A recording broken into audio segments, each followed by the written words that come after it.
안녕하십니까. 만화공인중개사의 저자 이용훈입니다. 오늘은 부동산학개론 제35강 5. 저당 상환 방법 6. 한국주택금융공사에 대해서 같이 공부하도록 하겠습니다. 일반적으로 저당 상환 방법을 저당 대부 방법이라고도 합니다. 왜냐하면 저당 대부를 받을 때, 주택을 담보로 대부를 받을 때 정한 상환 방법을 같이 설정을 합니다.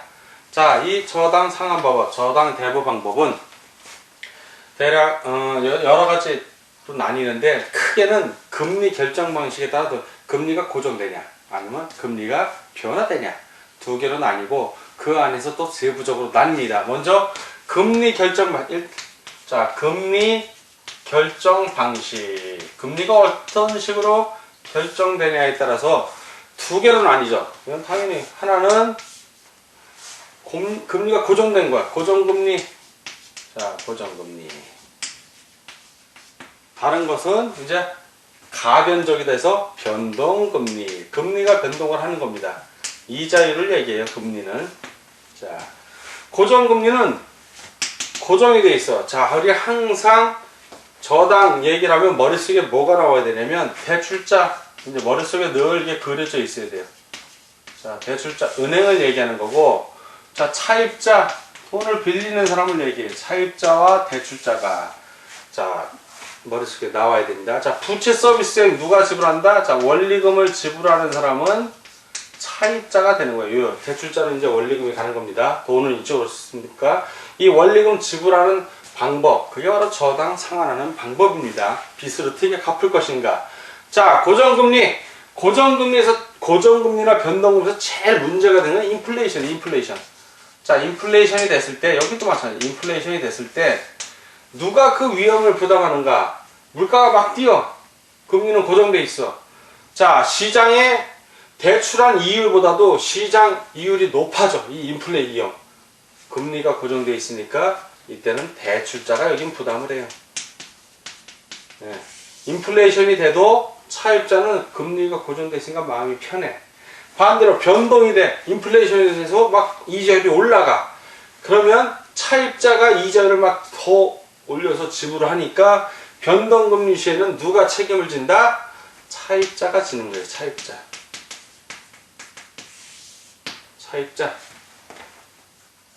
자, 그러니까 대출자가 이건 지고 차입자가 져요. 무슨 뜻이냐면, 고정금리 같은 경우는 금리가 고정돼 있잖아. 근데 시장에 금리가 올라갈 때는 차입자가 가만히 있죠. 왜? 대출자에게서 받은 금리가 고정이 돼 있으니까. 근데 시장에 이자율이 막 떨어졌어. 인플레이션이 안 되고 저플레이션이 돼. 낮아져. 그럼 차입자는 가만히 있을까요? 갈아탈까요? 이자율 낮은 딴 데로 도망갔다는 얘기예요. 그게 바로 콜옵션이라고 그러죠. 콜옵션. 예.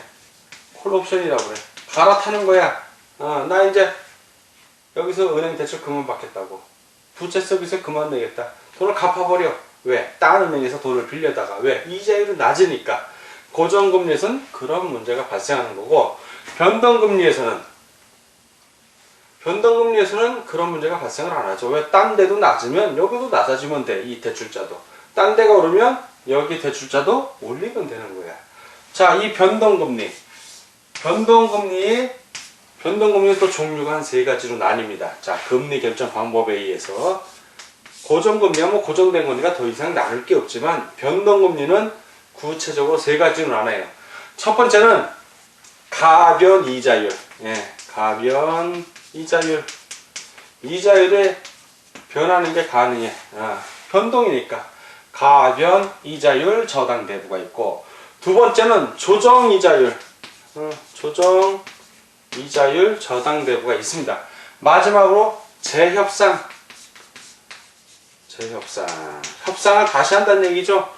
재협상 이자율 저당 대부. 세 가지가 있는데, 가변 이자율 저당 대부는 대출자하고 차입자가 처음에 이자율을 약정을 할 때, 내가 앞으로 돈을 갚을 때 이자를 얼마 내겠습니다고 약속을 하죠. 약정을 할 때 인플레이션 감흥지수 변동. 그러니까 감흥지수가 딱 하나야. 한 가지 감흥지수에 의해 이자율을 변동하는 걸 내가 용납을 하겠어. 주로 인플레이션 감흥지수 한 가지 뭐냐면 CD 금리라고 많이 들어봤을 거예요. CD 금리. 양도성 예금 증서를 얘기하는데 이 CD 금리에 따라서 연동이 되게 해놔요. 근데 이 CD 금리가 며칠마다 변하냐? 91일마다 변해. 즉 석 달마다 변해. 그래서 은행의 일반 대부분 이거야. 대부분 가변 이자율 전환 대부로 우리가 은행에서 돈을 빌리는데 3개월마다 은행의 이자율을 바뀔 수 있습니다라고 대부해주는 그 은행 직원이 알려줍니다. 그게 다 가변 이자율 전환 대부이기 때문에 그렇습니다. 자, 조정 이자율 저당 대부는 인플레이션이 제일 문제가 됐잖아요. 인플레이션에 감응하는 그 지수가 여러 개. CD 외에도 양도성 예금 증서 외에도 감응 지수가 여러 개예요. 즉 누구에게 저기 재량권을 많이 부여했냐? 대출자 위주야, 대출자 위주. 예. 그렇다는 거. 재협상은 3년에서 5년마다 이자율을 다시 재협상하는 거야, 서로가. 이걸로 할지 결정하면 돼. 마지막 그 계약서 끝에다가 그 뭐 3년 지나면 다시 재협상하여 논의하기로 한다. 그게 재협상 이자율입니다. 이거는 이자율을 미리 정하지 않고 장기적으로 정기적으로 차입자하고 대출자가 요번엔 요렇게, 다음 거는 3년 후는 또 만나서 재협상. 그러니까 재협상은 가변이 될지 조정이 될지 모르는 거지. 엄밀히 하면은 가변 이자율하고 조정 이자율 두 가지가 있는 거고, 요거는 협상과 관련된 겁니다. 일반적으로 한번 정하면 그대로 가요. 그대로. 대부분은 가변 이자율로 한다는 거. 그거는 인플레이션 감응하는 지수가 한 가지고 주로 CD 금리를 기준으로 하기 때문에 91일마다 변동하더라. 반드시 가변 이자율, 요거는 한 번 더 읽어주시길 바랍니다. 자, 금리 결정 방법에 의해서는 이렇게 하는데, 이제 원리금을 어떻게 내가 상환할 것인가. 이제 상환 방법에 의해서는 그 저당 상환 방법이 또 다르게 나뉘어집니다. 지금은 금리 결정, 고정금리나 변동금리나 요걸로 본 거고, 자, 요번에는 금리 결정에서는 고정, 변동 두 개가 있었고, 자, 이번에는 금리 결정이 아니라, 자, 원리금 분배 방식, 원금 이자를 원리금이라, 원금, 이자, 원리금을 어떻게 분배해서 내가 상환할 것인가. 이 분배 방식에 따라서 종류가 쫙 나뉘는 거예요. 일반적으로 가장 많이 하는 방법, 원리금 균등이야. 내가 은행에서 5천만 원을 빌렸어. 그리고 3년 만기, 3년 후에 5천만 원 원금은 갚어. 근데 일반적으로 이자만 내는 경우가 있어. 그거는 이자만 내면 돼. 그러니까 또 역시 원리금 균등이지. 이자만 균등하게. 이거를 바로 원리금 균등 관식이라고 합니다. 원리금 균등. 자, 원리금 균등 방식은 그림으로 그려보면, 자, 왼쪽에 원금과 이자예요. 오른쪽에 시간 이렇게 나오면 원리금이 균등하니까 이렇게 시간이 늘 다달이 똑같은 액수를 내는 거야. 근데 여기서 하나 확실히 알아둘 거는, 처음에는 빌린 돈이 세니까 5천만 원, 시간이 지날수록 원리금을 내가 갚아가니까 원금이 줄잖아. 나중에는 이자가 적어. 처음에는 이자가 많아. 비율을 보면 요게 밑에가 원금이고 위가 이자라면, 거꾸로 돼 있네. 이자가 처음엔 많고 원금이 나중에 많아져. 이자가 줄죠. 자꾸 갚아 나갔으니까. 자, 원금이 처음엔 적다가 많이 갚게 되고, 처음에는 이자가 많고 원금이 적은 거야. 나중에 이자가 줄고. 이게 원리금 균등이야. 눈으로 보이는 거, 내가 실제 내는 원리금은 일정하다는 거예요. 그게 원리금 균등이고, 두 번째, 원금 균등이 있어. 원금. 이자는 없어. 이자에 대한 얘기를 하는 거야. 원금이 균등한 거야. 이자는 변한다는 얘기야. 여기서 힌트야. 그러면 요거는 그래프를 그리면 어떻게 되냐면, 역시 이쪽은 원금, 시간, 원금이 균등해. 자, 원금. 자, 요때는 특징이, 이자는 처음에 이자 많이 낸다, 조금 낸다. 처음에 많이 낸다고 그랬잖아, 이자를. 자, 여기서 눈에 보이지 않게, 보이지 않게 표현을 하자면 이자는 예를 들어서 이자를 이런 식으로 낸다고 쳐. 그럼 두 개를 합하면 되잖아. 두 개를 합하면 원리금은 이렇게 내려가는 거야. 예.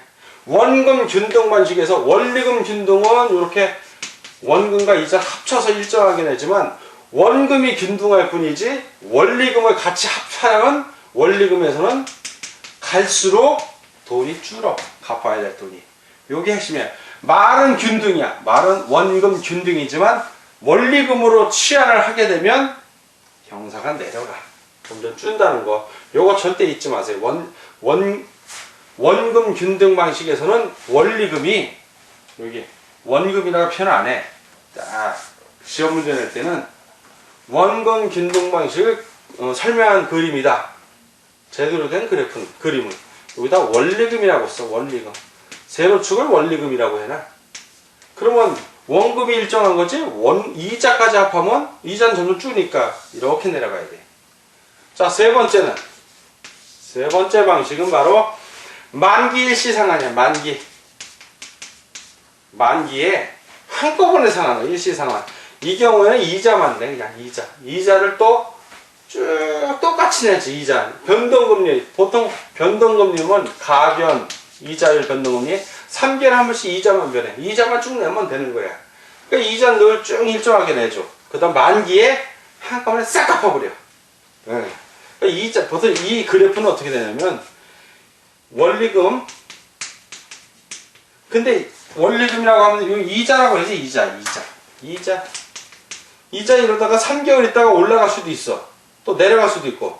뭐 이런 식으로 쭉 진행되다가 만기에 3년이든 5년이든 계약한 만기에 한꺼번에 원금을 다 갚아버리는 거. 한꺼번에.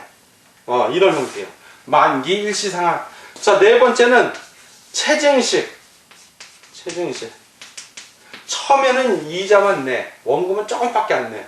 그러다 나이가 들면서 벌이가 좋아질수록 점점 원금을 많이 갚아나가. 이건 그래프가 어떻게 되냐? 체증식은 원리금이라고 표현되고 여기 원리금 왼쪽에 시간. 그러면 처음엔 조금 내다가 나중에 점점 많이 내는 거야. 원금과 이자 합쳐서. 이런 식으로 설계를 할 수도 있고, 마지막으로는 부분 원리금 상환이에요. 만기가 됐을 때도 부분 원리금만 상환하고 계속 원금과 이자를 내면 돼. 부분 원리금 상환. 자, 이 5가지 방법이 대표적인 거고, 이거에 의해서 저당대부 받을 때 계약을 하는데, 대부분 은행에서는 요즘 많이 쓰는 거는 부동산 담보대출 같은 경우는 만기 일시상환을 많이 써요. 만기 일시상환.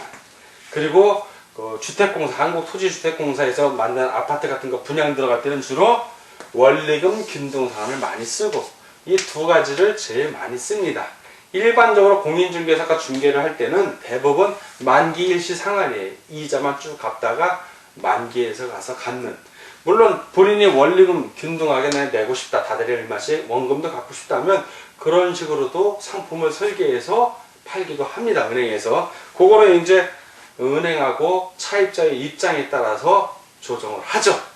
자, 이번에는 이 한국주택금융공사에 대해서 같이 알아보도록 하겠습니다. 한국주택금융공사는 정부 및 한국은행이 출자하는 자본금 5조 원의 법인으로 합니다. 자, 자본금은 5조 원으로 하고 법인으로 합니다. 법인.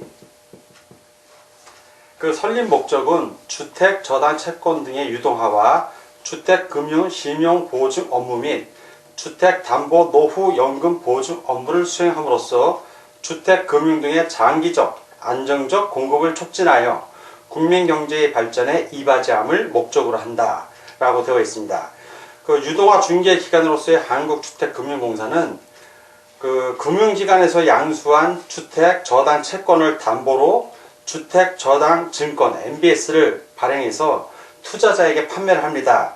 그렇게 해서 주택 대출 재원을 확충하는 역할을 하는데, 한국주택금융공사의 모기지론의 저당의 유동화 과정을 한번 살펴보겠습니다. 자, 먼저 주택을 구입하려는 자가 있습니다. 주택을 구입하려는 자. 자, 주택 구입자가 있고요. 그리고 그 사이에 은행 등 금융기관이 있습니다. 은행 등 금융기관. 자, 이 금융기관이 가운데 있고요. 자, 그때 가서 이제 주택금융공사 이렇게 있습니다.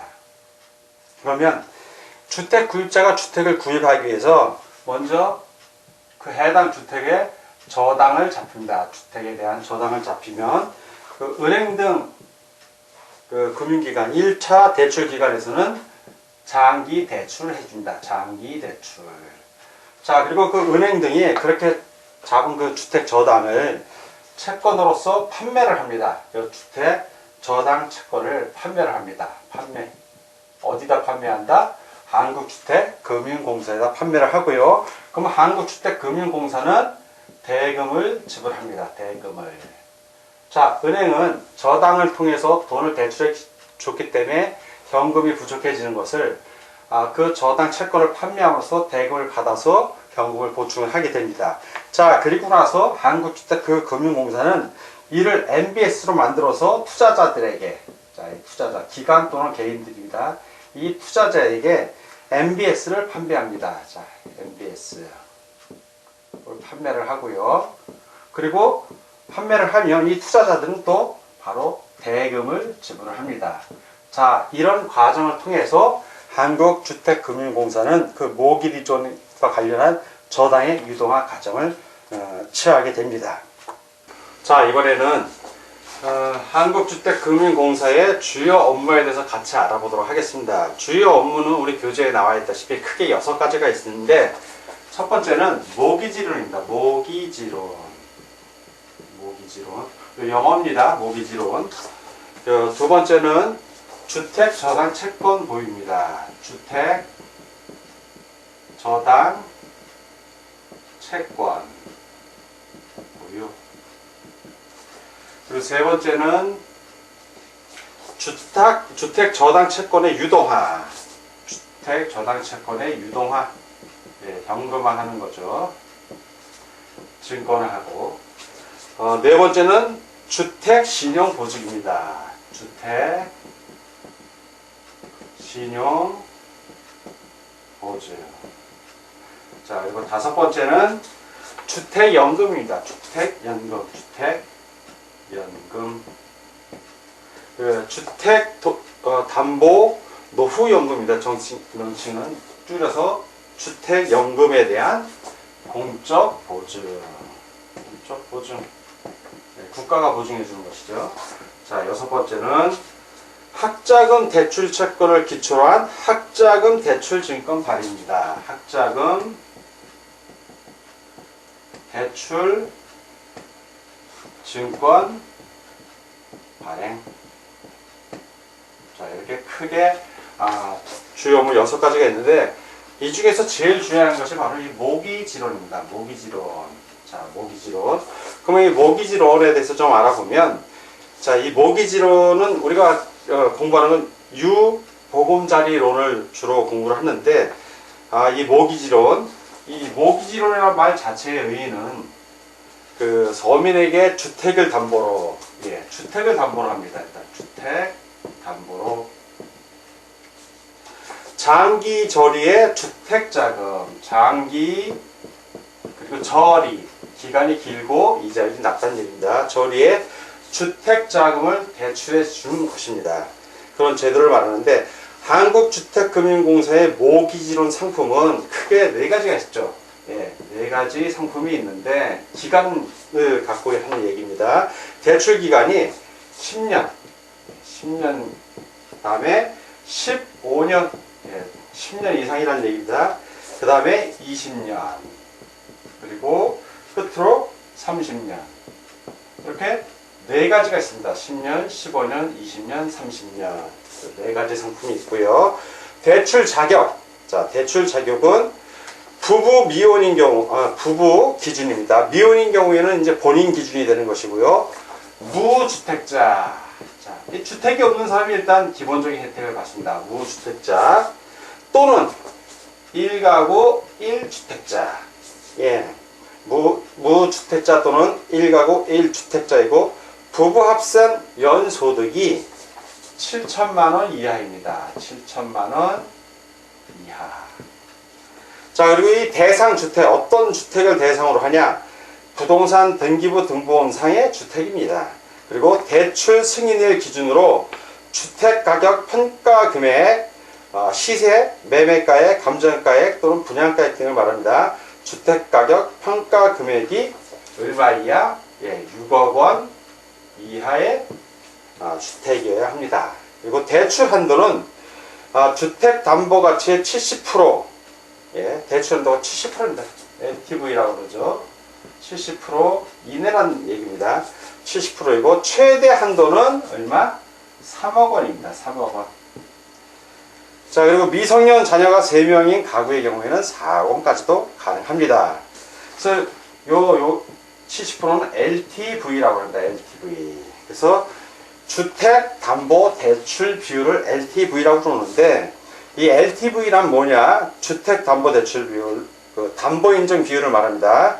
주택담보대출 비율로서 주택을 담보로 돈을 빌릴 때 인정되는 자산 가치의 비율을 말합니다. 즉, 담보주택의 실제 가치 대비 대출 금액의 비율을 뜻하는 것이죠. 그러니까 70%니까 계산하기 쉽죠. 예를 들어서 5억 원이라면 최대 얼마까지? 70%, 5, 7이 35. 3억 5천까지 가능한 겁니다. 70%까지 가능한 거니까 3억 5천까지 가능한 거고, 그 이하, 3억, 2억 가능하다는 얘기입니다. 다음 이제 상환 방법은 어떻게 되냐? 상환 방법은 원리금, 균등, 분할 상환. 원리금을 합쳐서 균등하게 분할 상환하는 방법이 하나 있고요. 원금을 균등 분할. 여기는 원리금이죠. 원리금. 원금과 이자 합쳐서 균등하게 내는 것이고, 이건 원금만 냅니다. 원금만. 그러니까 원금이 처음에는 그 원금하고 이자가 처음엔 많죠. 그래서 갈수록 원금을 갚아 나가니까, 일정하게 원금을 갚아 나가니까 원금이 줄죠. 그러면 이자도 줄어듭니다. 그래서 요 원금 균등 관식은 체감식, 점점 감소한다 해서 체감식이라고 합니다. 그 다음에 이제 체증식이 있습니다. 체증식. 점점 느는 거예요. 점점 느는 거. 이런 경우에 이제 이 체증식 분할 상환은 만 40대 미만인 경우에, 젊은 사람들의 경우에 나이가 들수록 벌이가 좋아지면 점점 원리금을 늘려서 내는 것입니다. 이 중에 한 가지를 선택을 합니다. 그리고 이 모기지론이라는 상품을 이용은 어떻게 하냐? 유보금자리로는 한국주택금융공사 홈페이지를 통해서 신청을 하고요. T보금자리로는 은행에 방문해서 직접 신청하여 주택을 구입합니다. 자, 이번에는 주택연금의 공적 보증에 대해서 같이 알아보도록 하겠습니다. 주택연금의 공적 보증. 만 60세 이상, 즉 주택 소유자 또는 배우자 어느 한쪽이 만 60세 이상이면 됩니다. 만 60세 이상. 이 고령자가 금융기관으로부터 소유주택을 담보로 맡기고 평생 혹은 일정한 기간 동안 매월 연금 방식으로, 연금 방식입니다. 매월 일정한 금액을 받는 겁니다. 연금 방식으로 노후 생활 자금을 지급받는 대출금에 대하여 공적 보증을 제공합니다. 즉, 공적 보증이라는 것은 국가가 연금 지급을 보증해 주는 것입니다. 주택연금 보증을 통해서 금융기관은 안심하고 주택연금을 취급할 수 있게 됩니다.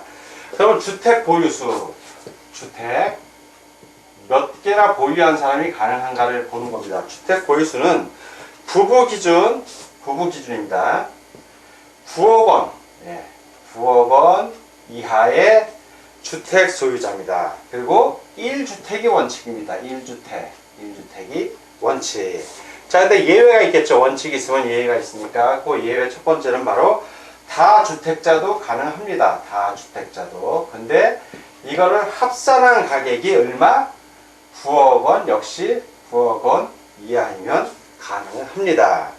자, 그러면 9억 원을 초과할 때 9억 원, 자, 9억 원 초과하고 2주택자인 경우에는 어떻게 되는가? 2주택자인 경우에는 1주택을 팔면 됩니다. 1주택 팔면. 그러면 된다는 얘기입니다. 1주택을 팔면 가능합니다.